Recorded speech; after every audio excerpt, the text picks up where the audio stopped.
Assalamualaikum warahmatullahi wabarakatuh. Hai teman-teman semuanya. Nah, pasti kalian pernah melihat benda di sekitar kalian mengalami perubahan, padahal tidak diberikan tindakan apapun pada benda tersebut. Adapun contohnya yaitu seperti roti yang berjamur, makanan yang membusuk, serta besi yang berkarat. Nah, di video kali ini kita akan membahas benda-benda yang mengalami perubahan. Yuk simak video ini lebih lengkapnya. Perubahan benda-benda dikenal dengan perubahan materi. Perubahan tersebut ada yang bersifat langsung dapat diamati, namun ada juga yang memerlukan waktu yang lama untuk pengamatannya. Nah, yang pertama yaitu pengertian dari perubahan fisika. Perubahan fisika adalah perubahan bentuk pada suatu zat atau benda yang dapat dilihat serta diamati dari bagian luar atau fisik. Adapun faktor yang mempengaruhi perubahan fisika. Nah, pengaruh utama penyebab terjadinya perubahan fisika karena perbedaan wujud, pelarutan, bentuk, dan aliran energi. Nah, yang pertama kita akan membahas mengenai perubahan wujud. Dalam ilmu fisika, wujud terdiri dari 3 jenis, yakni cair, padat, dan gas. Yang kedua yaitu perubahan bentuk. Material kayu yang dibuat dari meja atau lemari, termasuk perubahan fisika karena faktor bentuk. Kayu tersebut hanya bentuk yang berubah sedangkan sifatnya tidak berubah. Nah, dalam hukum kekekalan energi, energi tidak dapat dihilangkan, melainkan hanya bisa diubah dari suatu bentuk ke bentuk yang lain. Nah, adapun contoh perubahan fisika dalam kehidupan kita sehari-hari yang mudah kita temui. Yang pertama yaitu pencairan balok es. Pencairan ini contohnya itu balok es tadi. Balok es yang padat dapat mencair dengan sendirinya menjadi air. Yang kedua yaitu pembekuan. Nah, air yang dibekukan lalu dimasukkan ke dalam freezer bisa menjadi es, seperti agar-agar yang menjadi padat. Nah, selanjutnya kita masuk ke perubahan yang kedua yaitu perubahan kimia.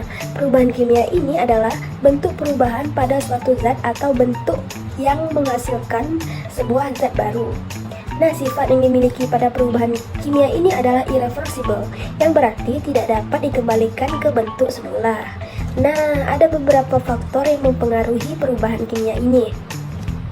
Yang pertama adanya faktor pembusukan, yang kedua fermentasi, yang ketiga fotosintesis, yang keempat pembakaran, dan yang kelima berkarat.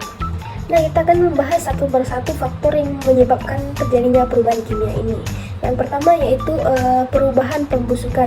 Nah, perubahan kimia karena faktor pembusukan umumnya terjadi akibat mikroorganisme sehingga wujud bentuknya tidak lagi sama.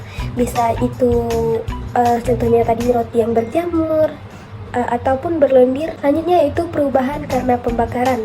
Salah satu faktor utama pembakaran pastinya karena adanya api yang menciptakan abu, gas, atau suatu energi. Selanjutnya itu perubahan karena berkarat. Nah, sesuatu benda menjadi berkarat termasuk perubahan kimia karena adanya reaksi dari besi tersebut, gas oksigen dan air yang mempengaruhi bentuk sehingga menciptakan zat baru.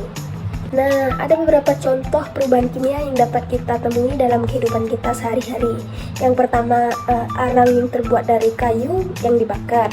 Yang kedua, yogurt yang dihasilkan dari fermentasi susu.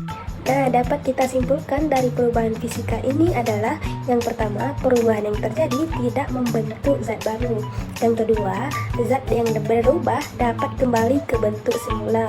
Yang terakhir, perubahan hanya terjadi pada wujud saja tanpa mengubah sifat dan struktur zatnya. Nah, sedangkan kesimpulan yang dapat kita ambil dari perubahan kimia ini adalah yang pertama, perubahan yang terjadi dapat membentuk zat baru.